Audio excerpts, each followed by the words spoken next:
ఎట్టుపోతుంది. Red book రాజ్యాంగానికి అనుగుణంగా లోకేష్ చెప్పిన దానికి తానా అంటే తందానా అన్నట్టుగా పోలీస్ వ్యవస్థ మారిపోవటం చాలా దురదృష్టకరం. కాకి చొక్కాలు వేసుకోవాల్సిన వాళ్ళు పసుపు చొక్కాలు వేసుకొని ఈరోజు అక్రమ కేసులు పెట్టుకుంటూ పోతుంటే ఏం మెసేజ్ ఇస్తున్నారు మీరు? రాబోయే కాలంలో దీనికి 10 ఇంతలు చేయమనా? పాలిటిక్స్ని భ్రష్టు పట్టిస్తున్నారు. ఎవరైతే ఈరోజు తప్పుడు కేసులు పెట్టి పిన్నెల రామకృష్ణారెడ్డి గారి కుటుంబం మీద లోపల పెట్టి వేధిస్తున్నారో వాళ్ళకి సూటుగా చెప్తున్నాం. ఏదో ఈరోజు మీ పని అయిపోయిందని సంకలు గుద్దుకుంటున్నారేమో.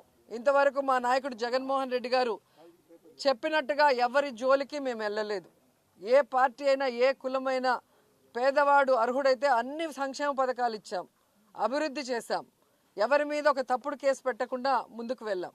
కానీ ఈరోజు మీరు చేస్తున్నది చాలా తప్పు. దీనికి 10 ఇంతలు మీరు అనుభవించడానికి రెడీగా ఉండండి అని కూడా హెచ్చరిస్తున్నాం. ఎందుకంటే ఈరోజు కోర్టు ఇచ్చింది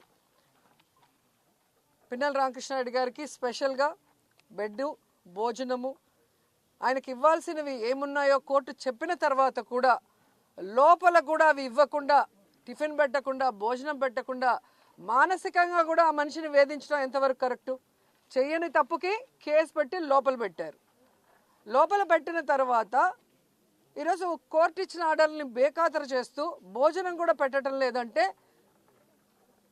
మీరు ఏం ఉద్దేశంతో చేస్తున్నారో చెప్పాలి. లోపల ఉన్న ఆఫీసర్లు కానీ పైన ఉన్న ఆఫీసర్లు ఒకరి మీద ఒకరు చెప్పుకుంటూ తప్పించుకుంటున్నారు. రేపు ఈ ఆఫీసర్లందరూ ఇక్కడే పనిచేయాలా? రేపు మీ పరిస్థితి ఏంటో ఒకసారి చూడండి. ఎందుకంటే ఆఫీసర్లు అన్న వాళ్ళు రూల్స్కి కట్టుబడి పనిచేయాలి. అంతేగాని లోకేష్కి, చంద్రబాబు నాయుడుకి భజన బ్యాచ్ లాగా పనిచేయకూడదు. ఈరోజు రాష్ట్రంలో మీరు చూస్తే ఆడపిల్లల్ని వేధించేది తెలుగుదేశం వాళ్ళు, ఆడపిల్లల్ని రేపులు చేసి చంపేది తెలుగుదేశం పార్టీ వాళ్ళు, గంజాయి డ్రగ్స్ ముఠాల్ని నడిపించేది తెలుగుదేశం పార్టీ వాళ్ళు, అక్రమంగా ఈరోజు బెల్ట్ షాపులు మద్యాన్ని ప్రవహింపజేసేది తెలుగుదేశం పార్టీ వాళ్ళు, ఇల్లీగల్గా ఇసుక నమ్మేది తెలుగుదేశం పార్టీ వాళ్ళు. చేసే తప్పులన్నీ తెలుగుదేశం వాళ్ళు చేస్తుంటే వాళ్ళని పట్టుకోవడం ఆపేసి, వాళ్ళ మీద కేసులు పెట్టడం ఆపేసి ఈరోజు తెలుగుదేశం పార్టీ వాళ్ళు మాకు వీడు నచ్చలేదు, వీడి మీద కేసు పెట్టు, వీడు నచ్చలేదు, వీడి మీద కేసు పెట్టు, లేదా వీడు పవర్ఫుల్, వీడు ఊర్లోంచి బయటకు పోవాలి. వాళ్ళు రాసిచ్చిన పేర్ల మీద మీరు తప్పుడు కేసులు పెట్టుకుంటూ ఈరోజు అక్రమంగా అరెస్టులు చేసి లోపల పెడితే భయపడి పారిపోతామా? ఈరోజు కూటమి ప్రభుత్వం ఎంత వరస్ట్గా తయారైందంటే ఎక్స్ మినిస్టర్లు, ఎక్స్ ఎమ్మెల్యేలు, ఎక్స్ ఎంపీలు, ఐఏఎస్ ఆఫీసర్లు, ఐపీఎస్ ఆఫీసర్లు, వ్యాపారస్తులు ఎవ్వరూ లేదు. వాళ్ళకి నచ్చలేదు అంటే అక్రమంగా కేసు పెట్టడం, లోపలేయటం. ఇలా తెలుగుదేశం పార్టీ చెప్పినట్టు ఈరోజు చేస్తున్నారు. కాబట్టి పోలీస్ వ్యవస్థ ఎంత దిగజారిపోయిందో మొన్న కేంద్రం ఇచ్చిన ర్యాంకింగ్లో మీరే చూశారు. 36th ప్లేస్కి వచ్చింది. దీనికి చంద్రబాబు నాయుడు, హోంమంత్రి అనిత గారు సిగ్గుపడాలి. ఈ పోలీస్ వ్యవస్థ సిగ్గుపడాలి. ఏంట్రా మనం ఇలా అయిపోయాం, భారతదేశంలో అందరూ మనం చూసి నవ్వుకుంటారన్న ఆలోచన వాళ్ళకి రావాలి. ఇంకా ఘోరమైంది ఏంటంటే ఎమర్జెన్సీ రెస్పాన్స్ అని ఉంటుంది. ఆ ఎమర్జెన్సీ రెస్పాన్స్ అయితే చిట్ట చివరి స్థానానికి ఆంధ్రప్రదేశ్ వచ్చింది అంటే ఇక ఈ పోలీసులు వాళ్ళు ఎందుకు? ఏదైనా నీళ్ళ లేని బావిలో దూకచ్చు.